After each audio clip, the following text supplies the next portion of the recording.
Well, in continuation of our representation of nucleotide sequence in a strand of nucleic acid, here we are here. You see here we have taken an example of tetranucleotide segment of RNA. Obviously, tetranucleotide, that is, you have 4 nucleotide joined, and when you are talking RNA, a segment of RNA, that is the sugar moieties ribose. Now you see the structure here. This is the tetranucleotide. You have 1 nucleotide, you have 2, you have 3, and you have 4 nucleotide here, which are joined by phosphodiester bond. Now if you see, in this case, when the base is adenine base, you have phosphoryl group which is free. So obviously this will be 5' end. Now this nucleotide is attached with phosphodiester to another nucleotide in which the base is, you see, guanine, and this is again attached to another nucleotide by 3', 5' phosphodiester bond in which the base is uracil, and this nucleotide is attached to another in which the base is cytosine, and you see you have 3', 5' phosphodiester linkage, and you see in this case the last tetra in the nucleotide in which the base is cytosine, you have free OH group, so you say that this is 3' end of the tetranucleotide strand. That is, you have 5' end and you have 3' end, and the proceeding is going from 5' to 3'. Now how to represent by letters? How to represent a tetranucleotide by letters? Now you see here I have given you a small p. As you know that this p, small p, is used for abbreviation for phosphate, and these are the adenine, guanine, uracil and cytosine representation. So how you represent? So obviously we will start, you just write 5' end and 3' end, and obviously the direction we are going from 5' to 3' end. Now you see at 5' end we have a phosphate group, so we will write P. Okay, now there is ribose unit is there. I told you that no letter is used for ribose, so obviously there will be no letter, but what is the base here? The base here is adenine, so we will write A. Okay, so this is complete. So this is complete. If a ribose is there, you just write like this. Now again this you see at attachment, you see here at 5', you have the attachment is there from 3', 5', phosphodiester linkage, and the base is guanine, but you have ribose nucleus.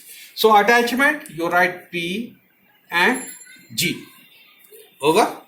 So again you have to mention this phosphate, so you phosphate, and you see after guanine what is coming? Uracil, so it is uracil, and then again you have another phosphate diester linkage with which the nucleotide is attached having cytosine as base, so you write again P, so you have C.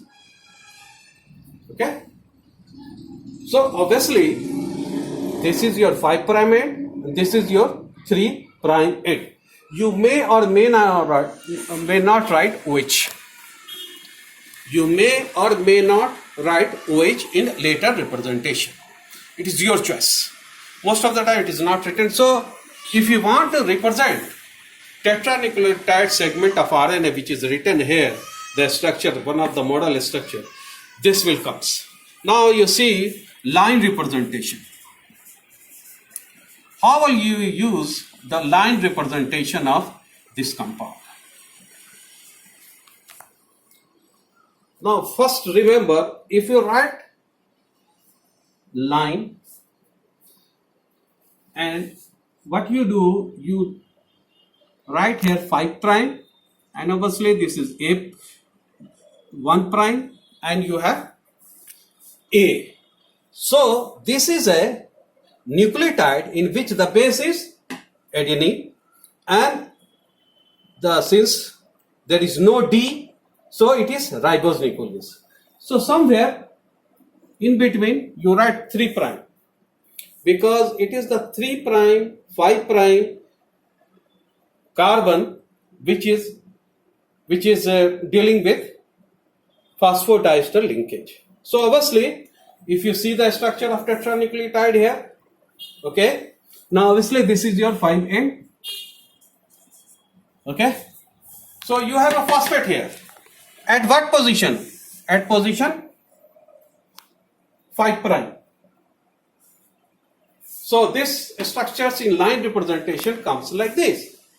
And obviously, if you see this, if you want to represent another nucleotide, this is position 1, this is the base, and this is its position 5 prime. So this is 1 in, this is your ribose, and 5 prime.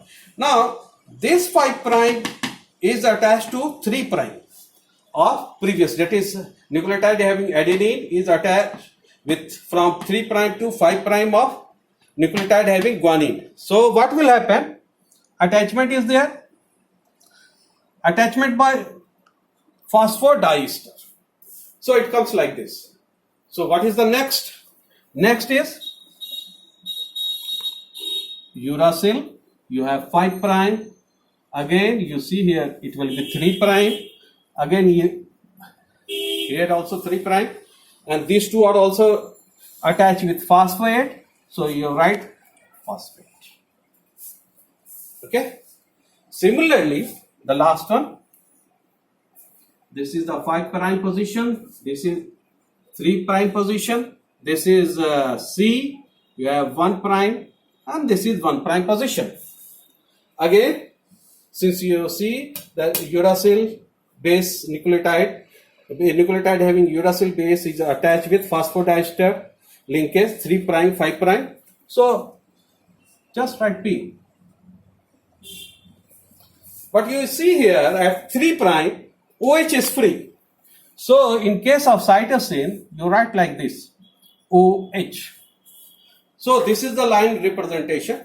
Obviously ribose is there, if you a single line, no specification anything, you see that this is ribose, this is prime position 1 prime, this is 3 prime, this is 5 prime, you see 5 prime end, so this will be 3 prime end. This is your 3 prime end.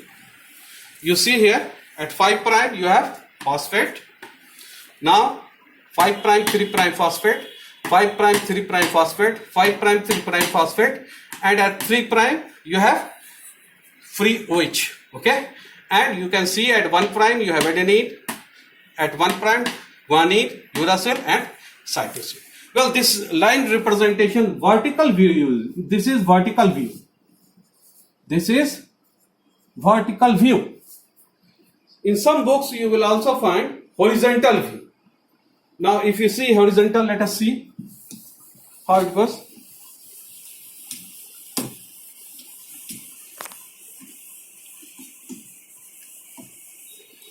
Obviously in horizontal the line will be horizontal, so you have 1 2 3 4, so obviously 5 prime end going 3 prime end, okay, and obviously you have 1 prime A, 1 prime G, 1 prime U, 1 prime C, and obviously this will be 3, this will be 5 prime, 5 prime, 3 prime, 5 prime, 3 prime, 5 prime, 3 prime.